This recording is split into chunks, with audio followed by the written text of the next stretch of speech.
ബ്രേക്ക്ഫാസ്റ്റിന് ഇൻസ്റ്റൻ്റായിട്ട് റെഡിയാക്കി എടുക്കാൻ പറ്റുന്ന ഒരു അപ്പത്തിൻ്റെ റെസിപ്പി ആട്ടോ. നല്ല സോഫ്റ്റാണ്, ഇത് കഴിക്കാനും നല്ല ടേസ്റ്റാണ് കേട്ടോ.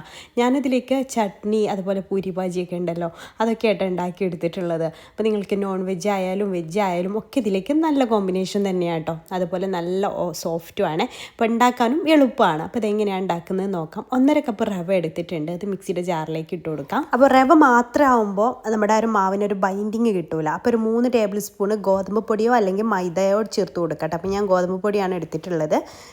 പിന്നെ ഒരു 2 ടേബിൾ സ്പൂണ് പഞ്ചസാര ചേർത്ത് കൊടുക്കാം.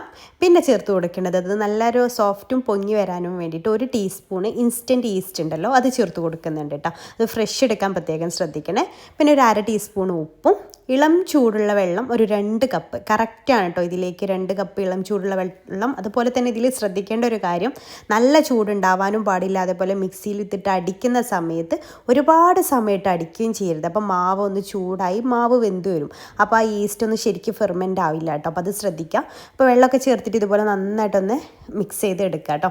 എന്നിട്ട് ഒരു മിനിറ്റ് നമുക്കിതൊന്ന് അടിച്ചെടുത്താൽ മതി. അതിൽ കൂടുതൽ അടിച്ചെടുക്കരുത് കേട്ടോ. മാവ് വെന്ത് പോവാതിരിക്കാൻ ശ്രദ്ധിക്കണം.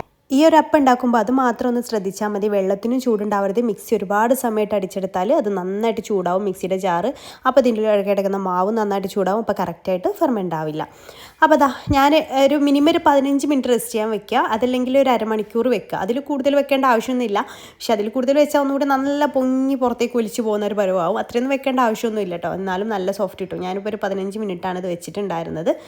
എന്നിട്ട് നമുക്ക് ചൂടായ തവയിലേക്ക് ഇത് ഒഴിച്ചു കൊടുക്കാം. അപ്പോൾ ഇങ്ങനെ ഫുള്ളായിട്ട് ബബിൾസ് വരുമ്പോൾ നമുക്കിത് അടച്ചു കൊടുക്കാം. അപ്പോൾ ഞാൻ ഫസ്റ്റിൽ ഇത് ഒഴിച്ചു കൊടുക്കുന്ന സമയത്ത് ഹൈ ഫ്ലെയിമിലായിട്ട് ഇട്ട് കൊടുത്തിട്ടുണ്ടായിരുന്നത്.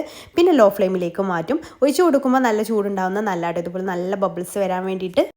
ഇതാണെങ്കിലോ പെട്ടെന്ന് തന്നെ കുക്കായി കിട്ടുകയും ചെയ്യും. പെട്ടെന്ന് നമുക്കിത് ചുട്ടെടുക്കാം. ഓരോ തവി മാവ് ഒഴിച്ചിട്ട് ചെറിയ കുട്ടി ദോശയായിട്ടാട്ടോ ഞാൻ ചുട്ടെടുക്കുന്നത്.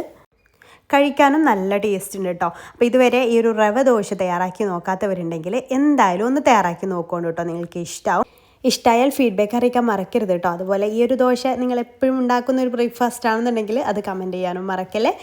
അതുപോലെ തന്നെ നമ്മുടെ ഈ ഒരു വീഡിയോസ് നിങ്ങൾക്ക് മറ്റുള്ളവരിലേക്ക് ഷെയർ ചെയ്ത് കൊടുക്കാൻ താല്പര്യമുണ്ടെങ്കിൽ ഷെയർ ചെയ്ത് കൊടുക്കാനും മറക്കരുത് കേട്ടോ. ഇൻഷാ അല്ലാഹ് പുതിയൊരു നല്ല റെസിപ്പി ആയിട്ട് നമുക്ക് അടുത്തൊരു ദിവസം കാണാം. അതുവരേക്കും ബൈ. Thank you.